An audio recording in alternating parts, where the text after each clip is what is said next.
Hello जी, क्या हाल चाल है। So welcome back to my channel.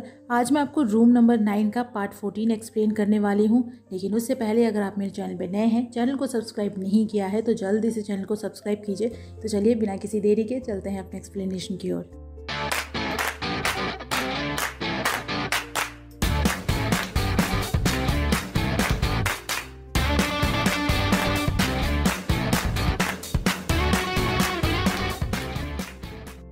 Episode 14 की शुरुआत वहीं से होती है जब हेई जिन को बचाने जाती है, पर हासा और मीरान उसे रोकती हैं और प्लान बनाने को बोलती हैं।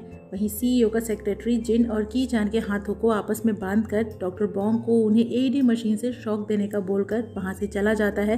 पर डॉक्टर बोंग हैरान होता है कि सीईओ करना क्या चाहता है, क्योंकि उसे एईडी मशीन के प्रोसेस के बारे में नहीं पता था।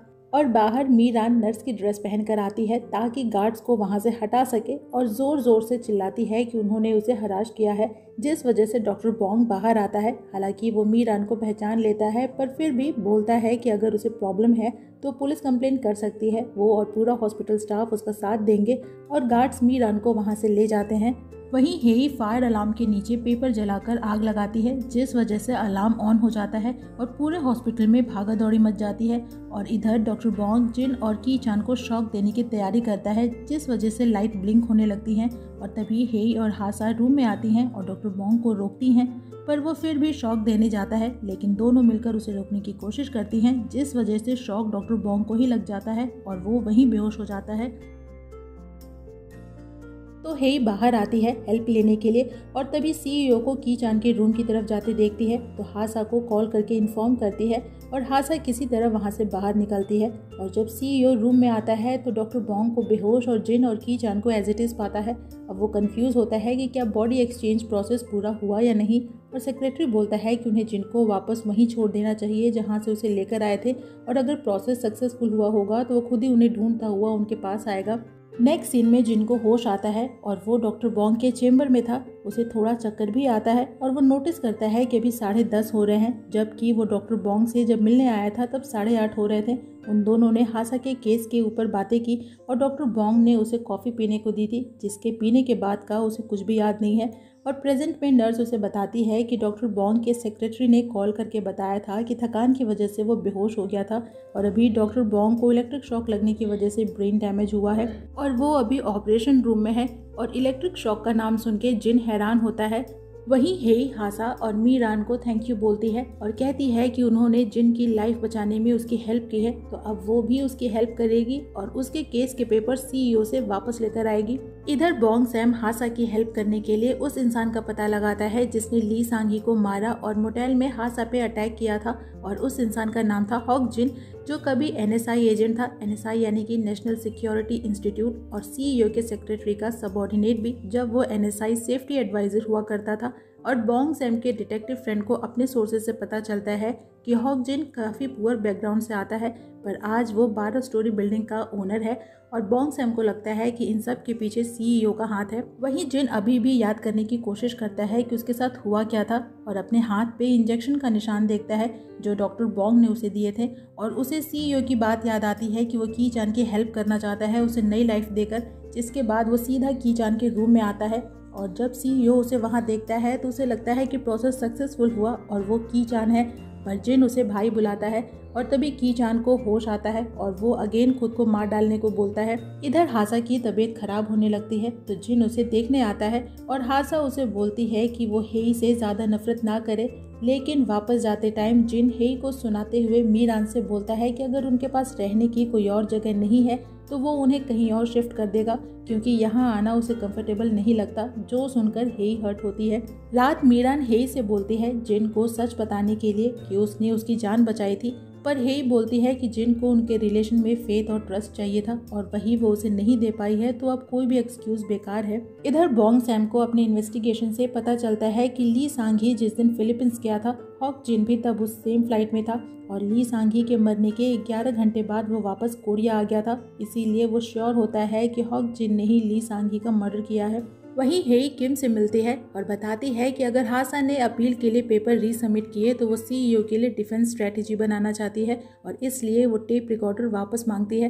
पर किम बोलता है कि इसके लिए उसे चिंता करने की ज़रूरत नहीं है, क्योंकि ये काम वो किसी और लॉयर को देंगे और हासा के केस के पेपर्स और एविडेंस यानी टेप रिकॉर्डर अपने लॉकर में डाल देता है और हेई उस लॉकर के पासवर्ड जानना चाहती है पर सिर्फ फर्स्ट 2 नंबर्स ही देख पाती है। जिसके बाद ये बात वो हासा और मीरान को भी बताती है और उनके साथ पेपर और एविडेंस चुराने का प्लान बनाती है। और नेक्स्ट सीन में मीरान और हासा रात के टाइम में लॉ फर्म में आती हैं और हासा क्लीनर के ड्रेस में होती है ताकि किसी को उस पर शक न हो। तब फर्म के लगभग सारे एम्प्लॉयज़ जा चुके थे और जो थे भी वो सो रहे थे।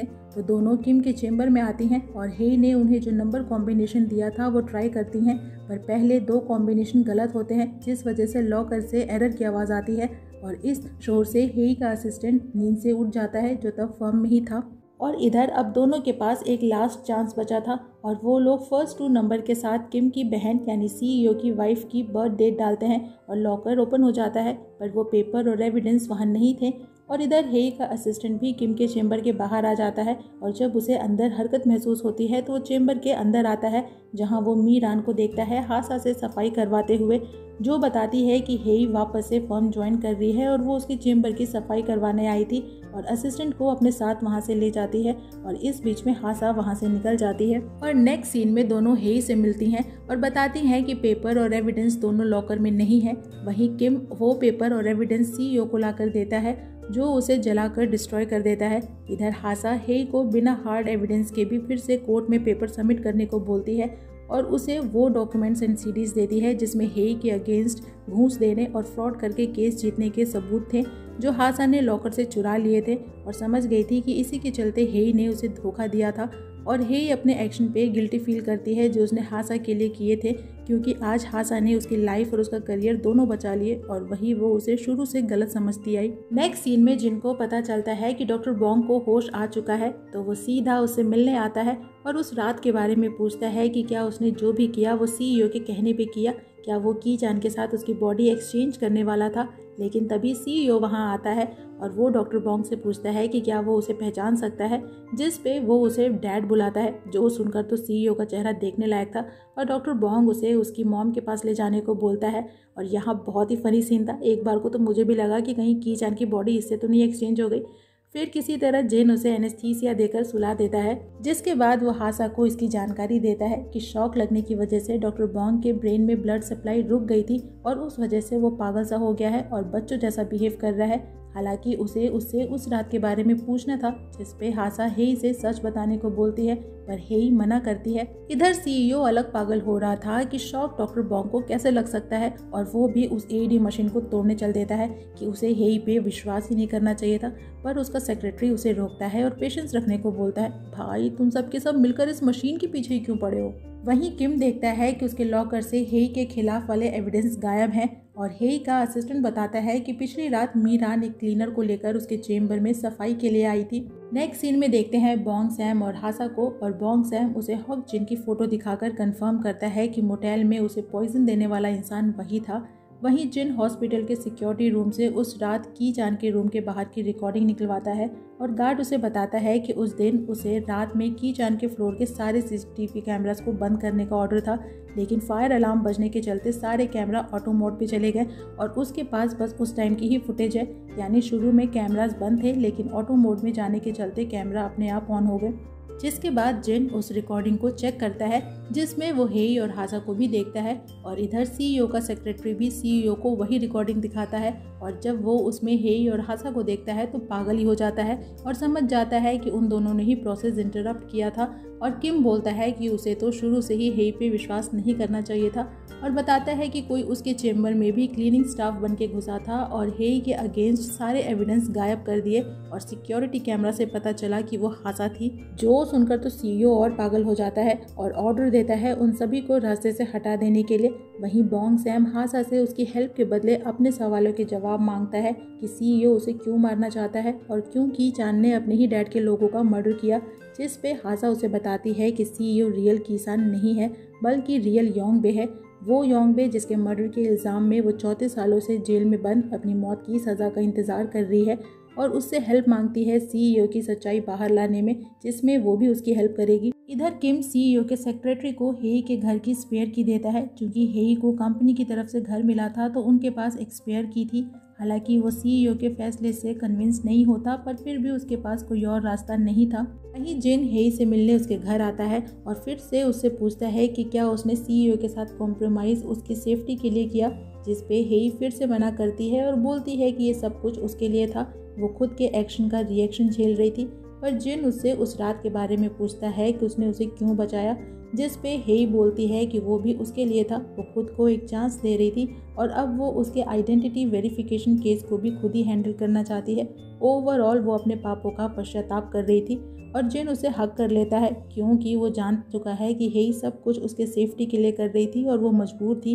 और इसी के साथ ये एपिसोड यहीं पे ख़त्म हो जाता है। तो एपिसोड 14 की एक्सप्लेनेशन यहीं पे होती है ख़त्म। इसके बाद 2 एपिसोड्स और रह गए हैं। मैं कोशिश करूँगी जल्दी से जल्दी लाने की। आपको एक्सप्लेनेशन कैसी लगी कमेंट सेक्शन में ज़रूर बताइएगा। वीडियो अच्छी लगे तो वीडियो को लाइक कीजिएगा, फ्रेंड्स के साथ शेयर कीजिएगा और मुझे इनकरेज करने के लिए मेरे चैनल को ज़रूर सब्सक्राइब कीजिएगा। मैं आपसे मिलूंगी नेक्स्ट वीडियो में नेक्स्ट एक्सप्लेनेशन के साथ। तब तक अपना खूब सारा ख्याल रखिए। सायोनारा।